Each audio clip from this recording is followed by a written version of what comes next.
சதுர அடி தொகையில் ஏன் இத்தனை வித்தியாசம்? நம்ம வீடு கட்டணும்னு நினைக்கும்பொழுது நிறைய கான்ட்ராக்டரை விசாரிப்போம். அப்படி விசாரிக்கும்போது ரேட்டில் நிறைய வித்தியாசம் வரும். எக்ஸாம்பிள் 1900, 2000, 2400 இப்படி நிறைய இருக்குது. எதனால் இப்படி இருக்குது யோசித்து பார்த்துருக்கோமா? இல்லை ஸ்கொயர் ஃபீட் ரேட் அதிகமாக இருப்பதால் அவங்க அதிகமாக வாங்குறாங்கன்னு அர்த்தமா?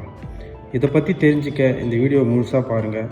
மறக்காமல் நம்ம சேனலை சப்ஸ்கிரைப் பண்ணுங்கள். வாங்க வீடியோக்குள்ளே போகலாம்.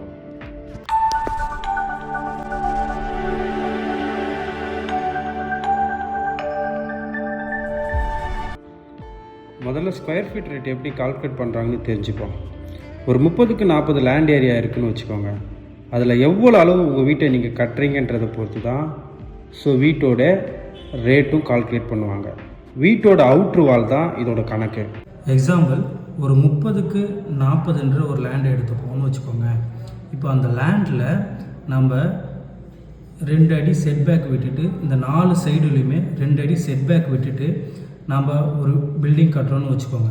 ஸோ அதுதான் நமக்கு பில்டப் ஏரியான்னு வரும். ஓகேங்களா?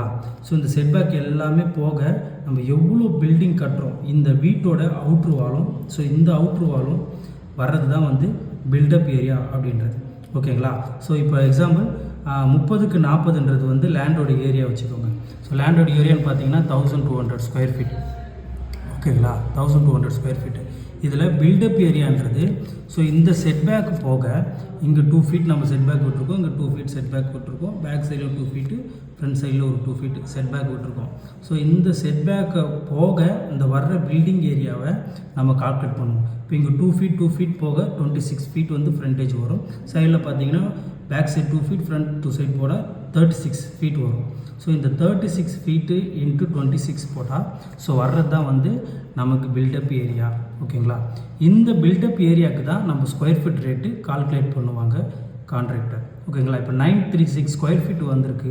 ஓகேங்களா? இன்ட்டு 2200 போட்டால் வர்ற அமௌண்ட்டு தான் நம்ம ஒரு வீடு கட்டுறதுக்கு இந்த பில்டப் ஏரியாவுக்கு வர்ற அமௌண்ட்டு. இந்த 2200 சொல்கிறது 936 ஸ்கொயர் ஃபீட்டில் நம்ம என்னென்ன பண்ணுறோன்றது பொறுத்து தான். இதில் நீங்கள் என்ன மெட்டீரியல் யூஸ் பண்ணுறீங்க, என்ன பிராண்ட் மெட்டீரியல் யூஸ் பண்ணுறீங்க பொறுத்து ஸ்கொயர் ஃபீட் ரேட்டு மாறும். இதை விட ஸ்கொயர் ஃபீட் ரேட் கம்மியாக போகும்போது 2200 ஸ்கொயர் ஃபீட்டில் இருக்கிறத விட ஸ்பெசிஃபிகேஷன் இதில் கொஞ்சம் கம்மியாக இருக்கும். அப்போ ஸ்கொயர் ஃபீட் ரேட் 2000 பண்ணால் குவாலிட்டியாக இருக்காதா அப்படின்னு கேட்டிங்கன்னா அப்படியெல்லாம் இல்லை. மெட்டீரியல் கொஞ்சம் சேஞ்ச் ஆகும், சில ஒர்க்கெல்லாம் வராது. எக்ஸாம்பிள், ஏசி பிளாக் பண்ணுறாங்கன்னு வச்சுக்கோங்க. ரேட் அதிகமாக போகும்போது உங்களுக்கு சாம்பர் பிரிக்கு, ஒயர் கட் பிரிக்குன்றது ரேட்டை பொறுத்து மாறும். ஸோ ஒர்க்கை பொறுத்த வரைக்கும் பார்த்தீங்கன்னா உங்களுக்கு இவ்வளோ சுவிட்ச் பாக்ஸ் தான் வரும், இவ்வளோ வாஷ் பேஷின் தான் வரும், இவ்வளோ டேப் கனெக்ஷன் தான் வரும் அப்படின்றது ஸ்கொயர் ஃபீட் ரேட்டை பொறுத்து அதிகமாகவும் கம்மியாகவும் வரும். ஸோ ஸ்பெசிஃபிகேஷன் பொறுத்து தான் ரேட்டு சேஞ்ச் ஆகும். அது மட்டும் இல்லாமல் ஸ்கொயர் ஃபீட் ரேட்டுக்குள்ளே வராத ஒர்க்கு நிறைய இருக்குது. அது என்னென்னு நான் உங்களுக்கு அடுத்த வீடியோவில் சொல்கிறேன். இதில் முக்கியமான விஷயம் என்னென்னா, ரேட்டை வச்சு கான்ட்ராக்டரை சூஸ் பண்ணாதீங்க, ஸ்பெசிஃபிகேஷனை வச்சு கான்ட்ராக்டரை சூஸ் பண்ணுங்கள். ஸோ கம்மியாக ரேட்டு வாங்குறவங்க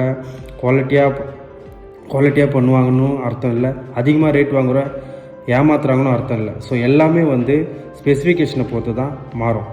இந்த மாதிரி சிவில் ரிலேட்டிவான இன்ஃபர்மேஷனுக்கு நம்ம சேனலை சப்ஸ்கிரைப் பண்ணுங்கள். நான் உங்கள் ராஜேஷ் ஃப்ரம் சர்ப்ளஸ் கன்ஸ்ட்ரக்ஷன்ஸ்.